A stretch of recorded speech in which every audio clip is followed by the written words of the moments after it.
Hello friends, நான் உங்களுடன் அடுத்த கதையில் இணைவது சுஜி சுரேஷ். இந்த ஸ்டோரியோட பேர் தனிமையிலே. காலை மணி 9:30 சென்னை வெயில் சுரீரென்று முகத்தில் அடிக்க அலுவலகம் செல்வதற்காக ஜானு ஷேர் ஆட்டோவிற்கு காத்து கொண்டிருந்தார். எல்லா ஆட்டோகளும் கும்பலாக நிற்காமல் விரைவாக சென்று கொண்டிருந்தது. ஜானுவிற்கு வீடு அருகில்தான் ஆஃபீஸ் என்றாலும் இன்று ஏனோ ஒரு ஆட்டோ கூட ஏற முடியாமல் தவித்து நின்று கொண்டிருந்தாள். ஒரு வழியாக அவளிடம் வேலை பார்க்கும் முகில் ஸ்கூட்டரில் வர அவளை பார்த்து வண்டியை ஓரமாக நிறுத்தி மேடம் என்று அழைத்தாள். பிறகு தன் ஹெல்மெட்டை கழட்டி அழைத்த போதுதான் ஜானு அவனை அடையாளம் கண்டு கொண்டாள். அவன் மறுபடியும் அழைக்கவே அவனுடன் வண்டியில் ஏறிக்கொண்டாள். முகில் வண்டி ஓட்டிக்கொண்டே அவளிடம் பேச்சு கொடுத்தாள். மேடம், உங்கள் வீடு இந்த பக்கம்தான் இருக்கிறதா என்று கேட்டாள். அவளும் ஒரு தெரு தள்ளி இருக்கிறது என்று கூறினாள். அதற்குள் அலுவலகம் வந்துவிடவே மஸ்டரில் சைன் போட்டுவிட்டு தன் இருக்கையில் உட்கார்ந்த பொழுதுதான் அவளுக்கு ஞாபகம் வந்தது, இன்றிலிருந்து ஆடிட்டிங் வேலை ஆரம்பிக்கிறது என்று.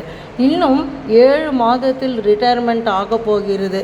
கிட்டத்தட்ட 39 வருடங்களுக்கு மேல் இந்த அலுவலகத்தில் வேலை செய்து வீட்டையும் பார்த்து கொண்டு மாமியாரையும் பார்த்து கொண்டு மகனையும் படிக்க வைத்து கணவனுக்கும் அவன் அலுவலக வேலைகளை ஹெல்ப் செய்து கொடுத்து அப்பப்பா இப்போது நினைத்தாலும் மலைப்பாக இருந்தது அவளுக்கு. அன்று தான் பார்க்க வேண்டிய ஃபைல் எல்லாம் அடுக்கி அதற்கு ரிப்ளை செய்துவிட்டு அதை மேல் அதிகாரியிடம் கையெழுத்து வாங்க அவள் அறைக்குள் சென்றாள். மேனேஜர் ராமநாதன் அவளை ஆப்போசிட் சேரில் உட்காரச் சொன்னார். ஃபைலில் கையெழுத்து போட்டுக்கொண்டே அவளிடம், ஜானு, ரிட்டையர்மெண்ட்டுக்கு பிறகு என்ன பிளான் உங்களுக்கு என்று உரிமையாக கேட்டார். அவர்கள் இருவரும் ஒரே நேரத்தில்தான் அரசாங்க வேலையில் சேர்ந்திருந்தாலும் அவர் பல ப்ரமோஷன் எக்ஸாம் என்று எழுதி இன்று ஸ்கேல் 7க்கு வளர்ந்து விட்டார். குடும்ப சூழ்நிலை காரணமாக ஜானுவால் எந்த முடிவும் எடுக்க முடியவில்லை. நடமாட்டம் இல்லாத மாமியார், அவரை பார்த்து கொள்ளும் பணிப்பெண், எப்பொழுதும் டூரில் உள்ள கணவன், படிக்கும் மகன் என்று பல கால்கட்டுகளில் சிக்கி இப்பொழுதுதான் அவளுக்கு எல்லாம் முடிந்து அவளும் அவள் கணவனும் தான் வீட்டில் இருக்கிறார்கள். சில வருடங்களுக்கு முன் மாமியாரும் இறந்து விடவே மகனும் படிப்பை முடித்து வெளிநாட்டில் வேலை செய்து மேல் படிப்பு படித்து அங்கேயே பெரிய வேலையில் செட்டில் ஆகிவிட்டான்.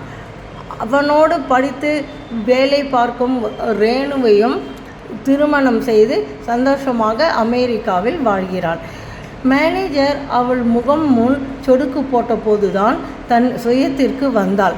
அவளிடம், ஜானு, நான் கேட்ட கேள்விக்கு எங்கேயோ பார்த்துக்கு யோசிச்சு கொண்டு இருக்கிறீங்க என்று சிரித்த முகத்துடன் கேட்டார். சார், அது ஒன்றும் பிளான் ஒன்றும் செய்யவில்லை சார் என்று திக்கி திணறி ஒரே வரியில் முடித்தார். ஓ என்று கூறி அவளை ஆழ்ந்த அர்த்தத்துடன் பார்த்தார். ஜானு அவரோட பார்வையை பார்க்க முடியாமல் தவிர்த்து தன் இருக்கைக்கு வந்து விட்டாள். ஜானுவை திருமணம் செய்து கொள்ள மிகவும் விரும்பினார் ராமநாதன். அப்பொழுது அவள் வீட்டில் அதற்கு ஒத்து கொள்ளவில்லை. அதனால் அவர் ப்ரமோஷன் வாங்கி வடக்கே போய் இருந்து இப்பொழுது ரிட்டையர்மெண்ட் ஆகும் தருணம் மறுபடி ஜானு வேலை செய்யும் அலுவலகத்திற்கே வந்துவிட்டார். அவருக்கும் அடுத்த மாதம் ரிட்டையர்மெண்ட்.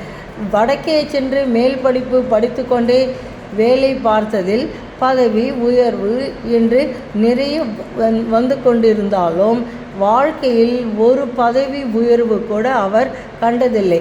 ஏனோ அவருக்கு திருமணத்தில் நாட்டமே இன்றி அப்படியே வாழ்ந்து விட்டார். தன்னிடம் ரிட்டையர்மெண்ட் பிறகு பிளான் என்ன என்று கேட்டவரிடம் தான் ஒன்றுமே கேட்க இயலவில்லையே என்று ஜானுவின் மனம் துடித்தது. கனத்த மனத்தோடு தன் வேலைகளை முடித்து வீட்டிற்கு வரும்போதே பால், பழம், காய்கறி என்று வாங்கி வாசப்படி ஏறினாள். கணவன் பாஸ்கர் தன் அறையில் செல்போனை பார்த்தபடி அவள் வந்ததை ஏறிட்டு பார்த்து மறுபடியும் தன் வேலையை தொடர்ந்தான். சில நாள் முன்பு வரை பல தடவை ஜானு பாஸ்கரிடம் அவளின் ஓய்விற்கு பிறகு இருவரும் எப்படி இருக்க வேண்டும் என்று அட்டவணை போட்டாள். ஆனால் பாஸ்கர் எதற்கும் தலை சாய்க்கவில்லை. அவளுக்கு அது பெரிய வருத்தமாக தான் இருந்தது.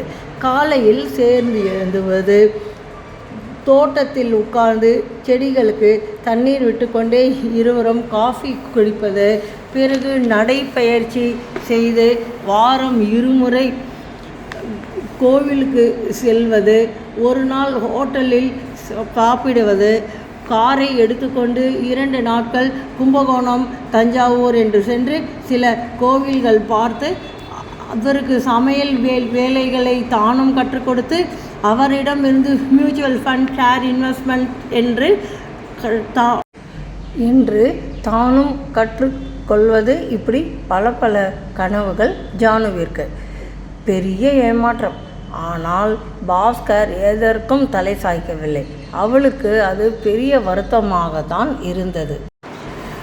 பொதுவாக பாஸ்கர் அவளை என்றுமே பெருமையாக பேச மாட்டான், பக்கத்தில் உட்காரக்கூட மாட்டான். சரி, எல்லாம் அவர் அம்மா இருப்பதால் தான் என்று அவளும் நினைத்து காலம் போகிற போக்கில் எல்லாம் சரியாகிவிடும் என்று தப்பு கணக்கு போட்டாள். அதை நினைத்து மனதில் வருத்தப்படுவதை தவிர வேறு எதுவும் தோன்றவில்லை. அவளுக்கு இன்றும் அவரின் லேப்டாப், செல்போன் பாஸ்வேர்டு தெரியாது. தன் சம்பளத்தில் வீட்டு கடன் அடித்து சஞ்சய் படிப்பு செலவு, மருந்து செலவு என்று எல்லாம் தன் சம்பளத்திலேயே குடும்பம் நடத்தினாள்.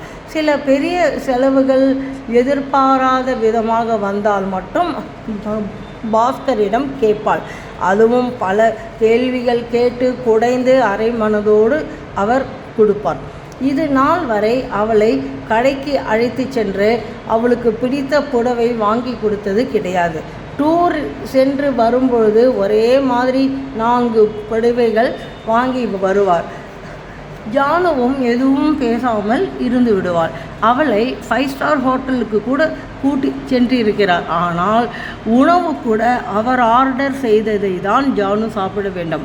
பாதி நேரம் அந்த உணவு பிடிக்காமல் போனாலும் அவளை, நீ இதை சாப்பிட்டால்தான் நீ கேட்ட உணவு வாங்கி கொடுப்பேன் என்று கராராக கூறுவாள். பாதி வேளையும் ஹோட்டல் உணவு பிடிக்காமல் பட்டினியாக படுப்பாள். ஒரு நாளும் அவர் அதை பற்றி கவலைப்பட்டதில்லை. படுக்கையில் கூட அவளின் விருப்பம் ஒரு நாளும் கேட்டது கிடையாது. இது எல்லாம் ஜானுவை மிகவும் வாட்டியது. அலுவலகம் ஒன்றே அவளுக்கு வடிகாலாக அமைந்தது. தன் ஓய்விற்கு பிறகு இப்பொழுது எப்படி முழு நேரமும் வாழப்போகிறோம் என்று யோசிக்க தொடங்கினாள். ஏனென்றால் இவளுக்கு சினிமா, டிராமா, லைட் மியூசிக், கோவில் என்று எல்லாம் பிடிக்கும். அவருக்கோ நியூஸ், மேட்ச் என்று வேறு எதிலையும் இன்ட்ரெஸ்ட் கிடையாது. அவருக்காக இவள் மேட்ச் பார்க்க பக்கம் வந்து உட்காருவாள். அப்பொழுது அவள் கேட்பாள், நாளை என்னுடன் சினிமா பார்க்கிறீர்களா என்று. அவர் ஒத்துக்கொள்ளவே மாட்டார். எதிலும் தன் கண்ட்ரோலில் ஜானுவை வைக்க ஆசைப்படுவார். இன்று அதே நிலைமை தொடர்கிறது. இதற்கு தீர்வு என்ன என்று யோசித்தாள். அவர் எதிர்பார்த்த ரிட்டையர்மெண்ட் நாளும் வந்தது. அவளுக்கு சர்ப்ரைஸ் கொடுக்க சஞ்சய் தன் மனைவி ரேணுவுடன் இந்தியா வந்திருந்தான். இப்போது ரேணுவுக்கு 4 மாதங்கள் ஆகிறது. ஓய்வு நாள் அன்று பாஸ்கர் ஆஃபீஸ் வருவாரா என்று தெரியவில்லை. ஜானுவிற்கு மிகவும் பதற்றமாகவே இருந்தது. எப்படியோ சஞ்சய், ரேணு, பாஸ்கர் என்று எல்லாரும் வந்து விட்டார்கள். பார்ட்டியும் பிரமாதமாக நடந்தது. ஒரு வாரத்திற்கு பின் சஞ்சய் மெதுவாக பேச ஆரம்பித்தான். அம்மா, அப்பா, ரேணுவிற்கு ஏற்கனவே 2 வாட்டி கருக்கலைப்பு ஆகிவிட்டது. இந்த முறை அவளை பத்திரமாக பார்த்து கொள்ள வேண்டும். இப்போ அம்மாவும் ரிட்டையர் ஆயாச்சு. அதனால் நீங்கள் 2 பேரும் என்னோடு அமெரிக்கா வர வேண்டும் என்று கேட்டுக்கொண்டாள். எப்பொழுதும் போலவே பாஸ்கர் எனக்கு அதிலெல்லாம் இஷ்டம் இல்லை என்று பற்றென்று கூறினார். அதற்கு சஞ்சய் துளி கூட கோபப்படாமல் 2 மாதங்கள் எங்களுடன் வந்து இருங்கள், உங்களுக்கும் ஒரு சேஞ்ச் இருக்கும், பிறகு இந்தியா நீங்கள் போய் பார்க்குறத பற்றி யோசிக்கலாம் என்றார். கடைசியில் ஒரு வழியாக எல்லோரும் அமெரிக்காவிற்கு கிளம்பினார்கள். அங்கே போய் ஜானு அவர்களுடன் கலகலப்பாக பேசி சமைத்து என்று மனதார சந்தோஷமாக இருந்தார். பாஸ்கரின் நிலைமையோ மிகவும் கஷ்டமாக ஃபீல் செய்தார். அவர் எப்பொழுதுமே மற்றவருக்காக விட்டு கொடுக்காத குணம். தான் சொல்வதுதான் சட்டம், தன்னை யாரும் ஒன்றும் கூறக்கூடாது என்றெல்லாம் இருக்கிற ஒரு மனநிலை கொண்டவர். அப்படியெல்லாம் இருந்தால் வாழ்க்கையில் தனியாகத்தான் இருக்க வேண்டும். பாலம் அமைத்தால்தான் உறவுகள் நிலைக்கும். ஆனால் அவர் என்றுமே சுவரை கட்டிக்கொள்ளதான் ஆசைப்படுவார். இப்பொழுது ஜானு சந்தோஷமாக தன் மருமகள் பேரக்குழந்தை என்று ஹாப்பியாக சமையல் செய்து ஃப்ரெண்ட்ஸு தமிழ் கிளாஸ் என்று சந்தோஷமாக இருக்கிறார். அமெரிக்காவில் சஞ்சயின் ஃப்ரெண்ட்ஸ் குழந்தைகளையும் நன்கு பாட்டு சொல்லி தருவது, தமிழ் படிக்க சொல்லி தருவது, சில பெண்களுக்கு சமையல் சொல்லி தருவது என்று தன் தோழிகளுடன் ஹாப்பியாக வாழ்ந்து தன்னை பலவேறு செயல்களில் ஈடுபடுத்தி கொண்டுள்ளார். ஆனால் பாஸ்கரால் வாழ்க்கையை சந்தோஷமாக வாழ இயலவில்லை. இந்தியா சென்று தனிமையில் வாழவும் பிடிக்கவில்லை. அதனால் மறுபடியும் அமெரிக்கா வந்து இஷ்டமில்லாமல் வாழ்கிறார். பிடிவாத குணம் எப்பொழுது பிற நலனில் சந்தோஷம் காண்பது, நண்பர்கள் வட்டத்தை விரிவுபடுத்துவது, பல நலன் செய்து பிறருக்கு இன்பம் தருபவர்கள் என்றுமே சந்தோஷமாகவே இருப்பார்கள். இந்த கான்செப்ட் உங்களுக்கு பிடிச்சிருந்தா கமெண்ட் பாக்ஸில் செய்யணும். என்ன நீங்கள் மோட்டிவேட் செய்ய நான் வேறு ஒரு புது கான்செப்டோடு உங்களை மறுபடியும் அடுத்த கதையில் உங்களிடம் இணைகிறேன். நன்றி, வணக்கம். இந்த கான்செப்ட் உங்களுக்கு பிடிச்சிருந்தா சப்ஸ்கிரைப் பண்ணி லைக் பட்டனை தட்டி விட்டு என்னை கொஞ்சம் மோட்டிவேட் செய்யுங்க. நன்றி, வணக்கம்.